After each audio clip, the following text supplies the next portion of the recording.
بسم الله الرحمن الرحيم. مشاهدينا الكرام، السلام عليكم ورحمة الله وبركاته. أهلا بحضراتكم في لقاء متجدد من برنامج قوارير.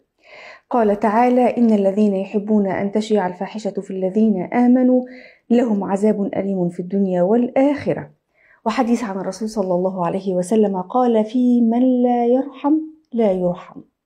الحقيقة التحرش بالأطفال بقى واحدة من أكتر المواضيع المؤلمة واللي بتوجع القلب جدا جدا، وأصبحت للأسف الشديد بتقلق كل بيت، وأصبحت ظاهرة مش بس ظاهرة بسيطة، لكن بقت منتشرة في الآونة الأخيرة بشكل كبير جدا، زادت بشكل مرعب وخلت الناس كلها بقت خايفة على أولادها من أي حد ومن أي تعامل.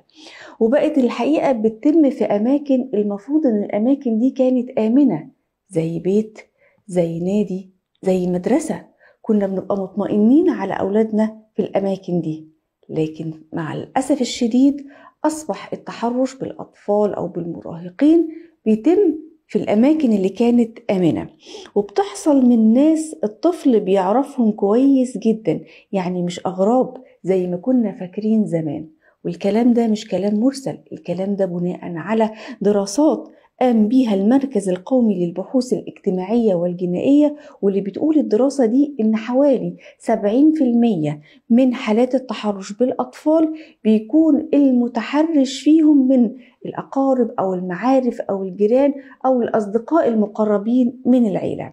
ومع كثرة الحالات المؤلمة اللي بقت بتظهر كل شوية، بقينا نسمع عن أطفال بيروحوا يحكوا لأهلهم عن اللي بيحصل، لكن للأسف الشديد البعض منهم ما بيصدقش أولاده وبيخليهم يسكتوا تماما، أو ممكن يصدقوا ويكتم على الموضوع تماما في سرية تامة، خشية من الفضايح كما يقال، أو الكلام اللي ممكن يتقال، أو سمعة البنت، خصوصا لو كان المتحرش بيها بنت. طيب النتيجة بتكون إيه بعد الهروب من مواجهة الكارثة دي؟ بتكون طفل اتكسر جدا جدا من جواه، نفسية محطمة، وجاني بيفلت من العقاب. علم النفس كمان له رأي واضح وصريح في شخصية المتحرش، وبيوضح كمان بعض العلامات المهمة جدا إن احنا لو شفناها على الشخص ده نقدر نخلي بالنا كويس منه ونوعي ولادنا. السؤال المهم هنا، احنا ازاي نوعي ولادنا من التحرش بطريقة تربوية صحيحة لائقة، من غير ما يتكسفوا ومن غير ما يخافوا وندخل الرعب في قلوبهم؟ ايه هي اصلا سيكولوجية المتحرش، وايه ابرز العلامات اللي تظهر عليه؟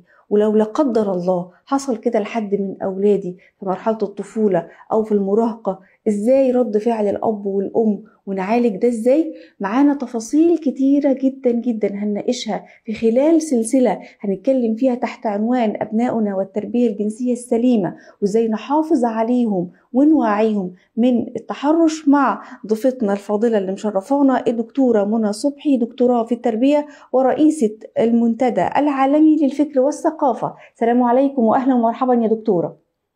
عليكم السلام ورحمة الله وبركاته. مرحبا بحضرتك أستاذة ندى وبجميع المشاهدين في موضوع يتسم بمزيد من الحساسية ومزيد من الألم والأرق أيضا والقلق، لأنه إحنا وصلنا لمرحلة يعني هي كظاهرة مش هنقدر برضه نقول عليها ظاهرة لغاية ما يبقى عندنا بحوث حقيقية من جهة مؤتمنة إن هي تعدت 7% في المجتمع. تمام جدا. يعني إحنا لا نقول على الظاهرة في أي ظاهرة مجتمعية إلا إذا كانت تعدت بناء على هذه البحوث 7% كنسب، لكن الشواهد إلى الآن بتقول إن هي تقترب من الظاهرة، أو إن ممكن يكون كمان تخطط، يعني بالنسبة للانفتاح على العالم الافتراضي والمواقع اللي بقت متاحة بين إيدين الأطفال، التفلت القيمي والأخلاقي والديني اللي حاصل في المجتمعات. يعني ده كل ده بيرشح الموضوع لأنه يبقى إن هو يتجه لأمر الظاهرة. طيب خلينا نبدأ حديثنا مع حضرتك، وإن شاء الله هي هتكون عدة حلقات بنتكلم فيها عن أمر التوعية لأولادنا والتربية الجنسية السليمة والتوعية ضد التحرش، وإزاي الآباء والأمهات يكونوا على وعي كبير من الأمر ده. خلينا نتكلم في قيم، في سلوكيات، في آداب في الجانب الجنسي في مرحلة الطفولة المفروض إن احنا نتكلم فيها مع أولادنا، من باب إن دي تربية جنسية، ومن باب التوعية، ومن باب أمور كتير جدا. فخلينا نبدأ فيها مع حضرتك. ممتاز. يبقى احنا كده اتفقنا إن لما هنحكي عن المتحرش هيبقى ده في الجانب الوقائي، لكن في حضرتك دلوقتي حالا تطرحيه اللي هو الجانب البنائي. أنا دلوقتي معايا طفل مولود، كيف أربيه وأكسبه المعايير السلوك الجنسي السوي؟ من هنا بقى بنتوجه للأمهات والآباء ونقول لهم إن الأول الجانب الجنسي الإنسان أحد 6 جوانب أساسية لازم ننتبه لها في تربية الأولاد. بمعنى إحنا عندنا المنهج الإسلامي في التربية منهج متوازن وشامل لكل جوانب الشخصية، دي لازم الآباء والأمهات يعرفوها. فعندنا الرقم الأول الجانب العقدي، بنعلمه أركان الإسلام، أركان الإيمان، بنعلمه التطبيق العملي لهذه الأركان في النموذج بتاع الرسول صلى الله عليه وسلم في السيرة النبوية. بعد كده بننتقل للجانب رقم 2 اللي هو الجانب الأخلاقي.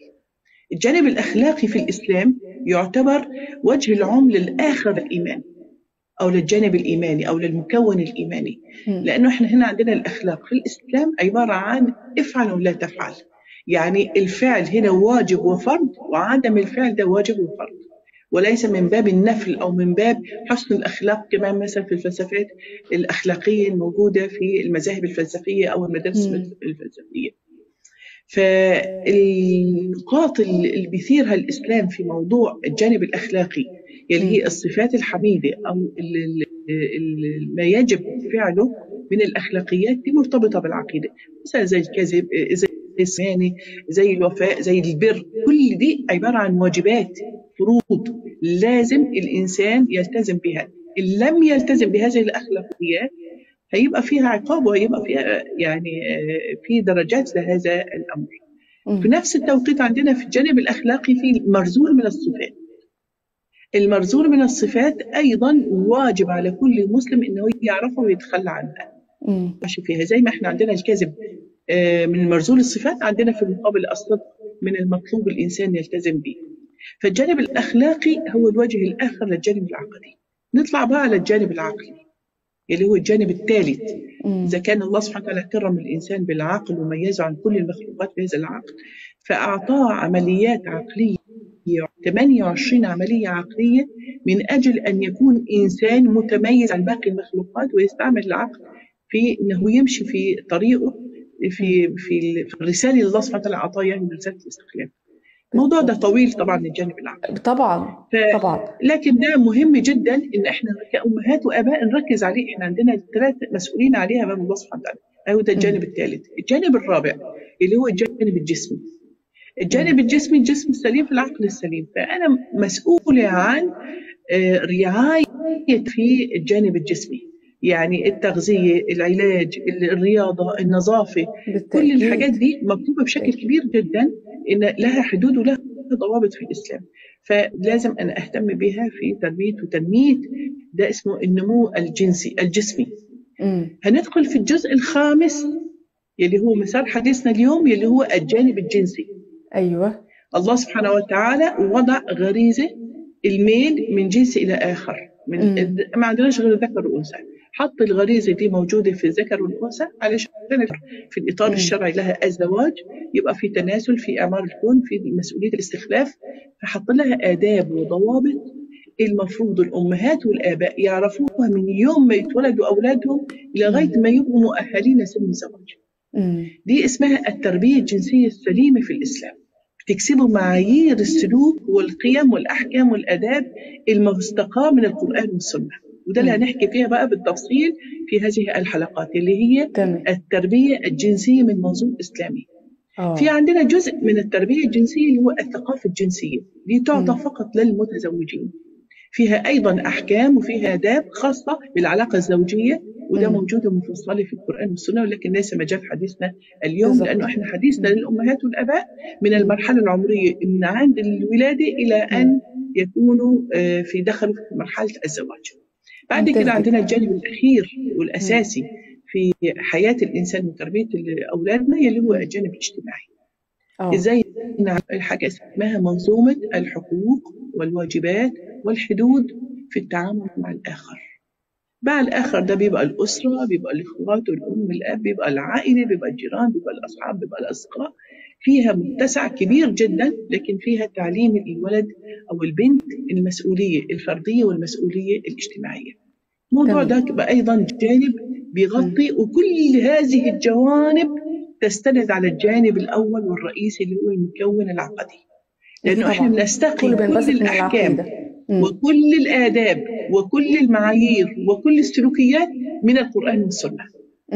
ده بيوفر على الإنسان وهو ماشي في حياته، إحنا في التربية وإحنا بنكبر بيوفر علينا حاجات كتير، مش هنقعد نخترع، إحنا موجود عندنا كل شيء. الله سبحانه وتعالى لم يخلق الإنسان عبثا، ولم يخلق علشان يتعرض للتحرش والاغتصاب وي وإحنا نفاجأ.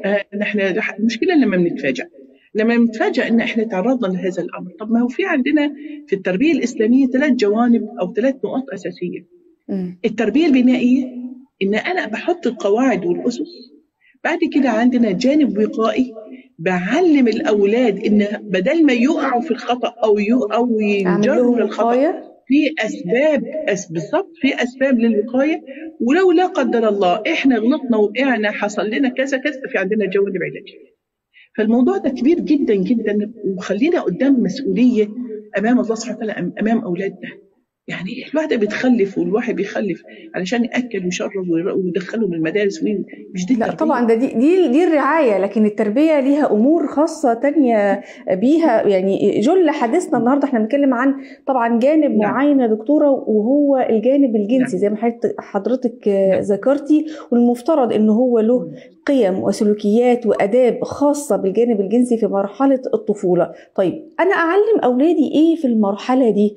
لأن مع الأسف الشديد بيبقى فيه عند الآباء والأمهات يا إما جهل بالأمور دي، يا إما حرج منها وبيخلوهم ياخدوا معلوماتهم من بره، أو يقولوا خلي عمك يكلمك أو خالتك تكلمك وهم بعيد عن الأمر ده، أو إنه مش مهتمين أصلا بتربيتهم في الجانب الجنسي تربية صحيحة على المنبثقة زي ما حضرتك قلتي من العقيدة. فخلينا نشوف أبرز القيم والسلوكيات والآداب الخاصة بالجانب الجنسي في مرحلة الطفولة. سؤالك رائع جدا حقيقة. يعني نرجع تاني الأول نأكد على الأمهات والآباء، لو أنتم فعلا عايزين من الصراط وتعدوا من المساءلة والمحاسبة، انتبهوا لو جوانب تربية أولادكم. دي مسؤولية كاملة، مسؤولية كاملة. الأم يمكن 90% بحكم ملازمتها لأولادها في مرحلة الطفولة بالذات هي المسؤولة، لكن الأم والأب مسؤولين أمام الله على أنهم يعرفوا، عشان نطلع من حتة الجهل اللي حضرتك ذكرتيها دي، أو إن أنا أدور على أي حد يديلي أي معلومة خطأ أو أي حاجة وما بعرفش أصل في الآخر أصل صح. فالفكرة إن إحنا محتاجين التربية، تحتاج إنها تبقى في علم ويبقى في إدراك لكل مراحل النمو عند أولادنا، إيه احتياجات هذه المراحل، إيه مظاهر هذه المراحل عشان أفهمها صح، بعد كده إزاي ألبي متطلبات هذه المراحل. فلو بدأنا من السن الميلاد، من سن الميلاد لغاية 2 إحنا دايما علماء نفس بيعملوا تقسيم افتراضي، يعني ليس حقيقي، لكن يعني عشان نسهل علينا المأمورية زي ما بيقولوا كده. فبنبدأ بالسن الأولاني اللي هي سن 2، السن نهاية مرحلة الرضاعة. الجانب الجنسي أو النمو الجنسي عند الأولاد في هذه المرحلة شكلها إيه؟ فدي رقم 1، إن إحنا نعرف إيه مظاهر النمو في هذه المرحلة في هذا الجانب. طبعا إحنا عندنا لازم نعرف النمو العقلي والنمو الديني والنمو الأخلاقي والنمو الاجتماعي والنمو الحسي والنمو الفسيولوجي، كل الجوانب دي لازم نعرفها. لكن دلوقتي عم نتكلم إحنا في الجانب الجنسي. فلما بنشوف في السن 2 مفيش عندنا في عندنا كمون في الغريزة الجنسية، ما عندناش أي مظهر من مظاهر النمو في هذه الغريزة. كل اللي بيحكوه بعض المدارس الفلسفية أو مدارس علم النفس يقول لك الطفل ممكن يتحصل اللذة من خلال الرضاعة أو كذا. ده موضوع تاني خالص، مش مرتبط نهائيا بالغريزة. فبنعدي خلاص، احنا عدينا لغاية سن 2 سنين، بس في آداب مرعية لغاية سن 2 سنين إن أنا بحافظ فيها على ابني ويبدأ يتعلم هذا الأمر. أول أدب من الآداب اللي هي هتمشي معنا في كل المراحل العمرية اللي هو الستر. خلينا دايما ناخد المصطلحات القرآنية. الستر عبارة عن جزئيتين في المصطلح الإسلامي، هو لباس وهو حفظ الخصوصية، الاثنين. فالطفل في ده أنا بداية هو مش ما بيعرفش يعمل أي شيء، أنا اللي بتحكم فيه. فموضوع تغيير ملابسه، موضوع نظافته، موضوع الحمام، مفروض لا يباشر هذا العمل غير الأم، هي الوحيدة المؤتمنة على هذا الأمر. في حالة عدم وجود الأم قهريا في هذا الأمر الأب. لكن ما بقاش أنا قاعدة في البيت وأطلب من بنتي تروح تودي أخوها أو أختها الحمام عشان تتغير له أو بريح نفسي. ده خطر، ده من الإطلاق. يعني التصرف ده خاطئ يا دكتورة؟ ده التصرف ده في بيوت كتير جدا. ودي يا حبيبتي أخوكي الحمام، لبسيه هدومه، غسلي له إيده. قلتي الجهل، مش حضرتك قلتي إن إحنا بنقع في الجهل نتيجة بنتصرف تصرفات فيها الجهل؟ خلينا نحطه ده عنوان أساسي، خلينا نحطه ده عنوان وهنحط تحت منه الأخطاء الكارثية تحت عنوان الجهل ده. فأنا لما بستسهل وخلي أختي ولا خلي بنتي ولا خلي ابني، حبيبي ودي بين أختك على الحمام، حبيبي مش عارف، ده كل ده عبارة عن جهل بموضوع الستر الواجب أنا أخده وأحتفظ فيه لابني. فأحيانا ممكن أدي للدادة تعالي غيري له واعملي له. أحيانا كتير جدا مننا بيشتغل فبيودي أولاده في سن الرضاعة إلى الحضانات. مين اللي بيغير للطفل؟ وحتى لو ادعوا إن هم ناس محترفين، انت في الاول والاخر انت بتسلمي ابنك او بتسلمي بنتك وانت ما تعرفيش. حتى لو في كاميرات مراقبه، في تحايل، احنا بتجي لنا قصص مخزيه، تشيب شعرك وانت قاعده نتيجه هذه. والناس متدينين كله، بس دي موجوده في البشر. الشيطان بيلعب بالانسان. انا معايا حد والشيطان بيضحك علي، فانا بجني على طفل امه وابوه جنوا عليه في الاول لما هم يعني يا دكتورة حضرتك تربويا خطأ ان اي حد غير الام لحد سن 2 سنين انه يغير للولد او البنت ملابسها، او لو هو لسه بيلبس حفاض هي اللي بتغير له، هي اللي تحميه، هي اللي تعمل له كل الامور الخاصة دي. هو اسمه جريمة، لانه هينبني عليها جرائم تانية سواء خاصة بالطفل او خاصة باللي بيتعامل معه. ما احنا لما هنيجي دلوقتي ونحكي عن المتحرش هنقول من احد الاسباب اللي بتخليه متحرش في اسباب بيئيه. يعني في مثلا احنا عندنا اسباب فسيولوجيه، عندنا اسباب وراثيه، عندنا اسباب عضويه، عندنا اسباب نفسيه، وعندنا اسباب بيئيه. احنا عرضنا الانسان المتحرش والمنحرف ده، عرضنا له ايه علشان بقي يستلذ الانحراف. طيب احنا هنتكلم دي في الاسباب دي بشكل تفصيلي، ولكن احنا اتكلمنا في النقطه الاولى هي الستر. طيب النقطه الثانيه ايه يا دكتوره؟ نعم، النقطه الثانيه الموضوع بقى الستر. اذا كنت انا حافظ على طفلي واحافظ على خصوصياته، احنا عندنا الحفظ الخصوصيات ده في شيء متبادل. يعني اذا كنت انا حافظ على يعني الطفل، فأنا مفروض أظهر قدام الطفل وأنا بحافظ على خصوصيتي، أحافظ على جزئية الستر اللي عندي. بالظبط، الطفل ما لأن ده خطأ كبير يا دكتورة بتقع فيه أمهات كتير، إنها ممكن تبدل ملابسها قدام بنتها الصغيرة، أو ممكن أعزكم الله تاخدها معاها الحمام. بالظبط. فالموضوع ده خطير جدا جدا، ان الطفل يعتاد هذا المشهد. هنقول ده طفل صغير وما بيدركش وما بيستوعبش، بيستوعب زي بالظبط، لكن قدرته عن التعبير عن الاستيعاب هي مش موجوده، لكن بيخزنها في اللاوعي.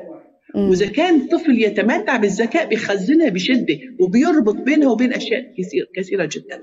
فاحنا لما بنيجي احيانا عندنا بعض الحالات اللي هي فيها انحرافات أو اضطرابات جنسية، بناخد التاريخ المرضي أحيانا بيوصل لغاية سنتين. هو بيحكي لك حكايات وتهويمات وقصص وتربيطات. انت بتسألي، ما العقل البشري امكانياته عاليه جدا. اذا بعض الاطفال عندهم براءه او عندهم سذاجه او عندهم ما بيركزوش، وفي منهم يظهروا انهم ما بيركزوش لكن بيركزوا اكثر منه وانا مش واخده بالي. فموضوع الستر ده له جزئيتين، ان انا بحافظ على التخصص. رقم 2 بحافظ على جزء من الستر انا كأم وأب امام الطفل. والنقطة الثالثة أحافظ على الستر الموجودين داخل البيت وخارج البيت على قدر الإمكان من سن 2 سنين. بمعنى لو كان أنا عندي طفل صغير وعندي طفل عنده 3-4 سنين، مش مسموح له أيضا إنه هو مثلا يغير ملابسه أو يدخل الحمام مع أخوه أو يستحموا في البانيو مع بعض.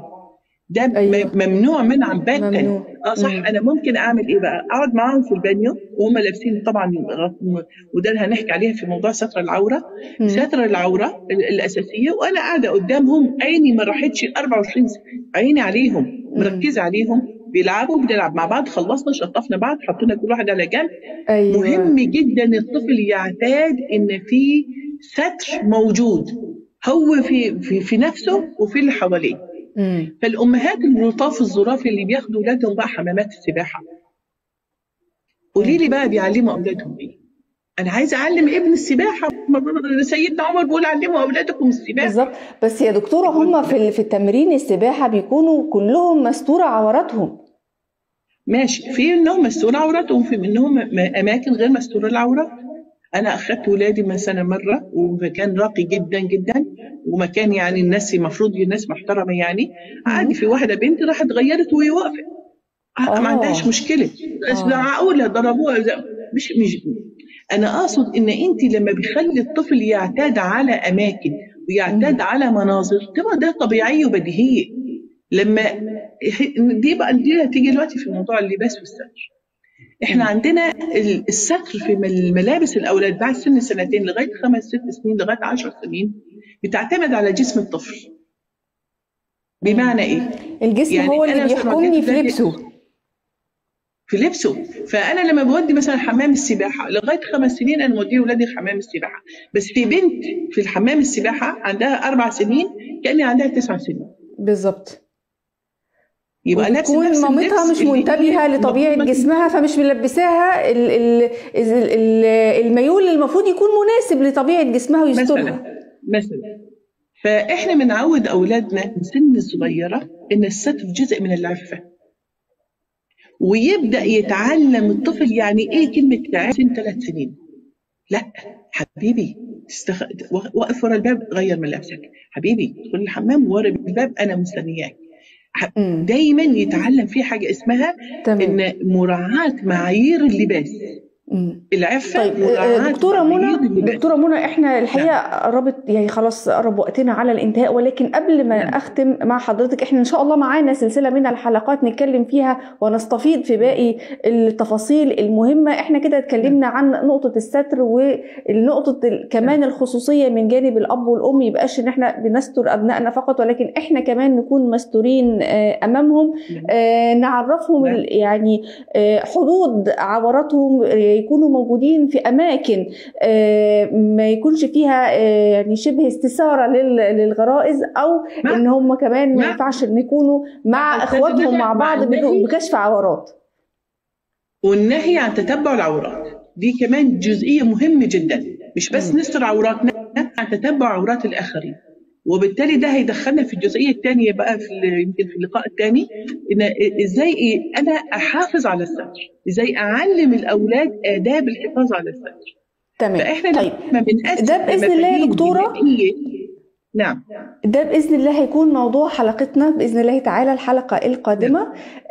إزاي أعلم أولادي آداب الستر، والحقيقة يعني أنا يعني بشكر حضرتك جدا جدا، لأن احنا أخدنا الموضوع من بدايته، مش يعني ما أخدناش الموضوع بشكل عام أو اتكلمنا عنه بشكل فرعي، ولكن لا احنا يعني بإذن الله تعالى هتكون سلسلة مع حضرتك فيها التفاصيل كلها من البداية، علشان نوعي كل الآباء والأمهات يخلوا بالهم من أولادهم إزاي التربية الجنسية الصحيحة المنبثقة من العقيدة ومن الدين. فضيلة الدكتورة منى صبحي، دكتوراه في التربية ورئيسة المنتدى العالمي للفكر والثقافة، بشكر حضرتك جزيل الشكر على وجودك معانا، شرفتينا ونورتينا، وإن شاء الله تعالى بإذن الله نكمل مع حضراتكم في حلقات قادمة سلسلتنا اللي نتكلم فيها عن أبنائنا والتربية الجنسية السليمة، وإزاي نوعيهم ضد التحرش، وإزاي نعلمهم آداب الستر وسيكولوجية المتحرش وإيه الأسباب اللي بتدفعه لكده. تابعونا خلال الحلقات القادمة بإذن الله يكون فيها الاستفادة. نسأل الله سبحانه وتعالى أنه يحفظ أبنائنا وأبناء المسلمين أجمعين يا رب العالمين. انتهت حلقة قوارير اليوم، وإلى أن نلقاكم نترككم في رعاية الله وأمنه، والسلام عليكم ورحمة الله وبركاته.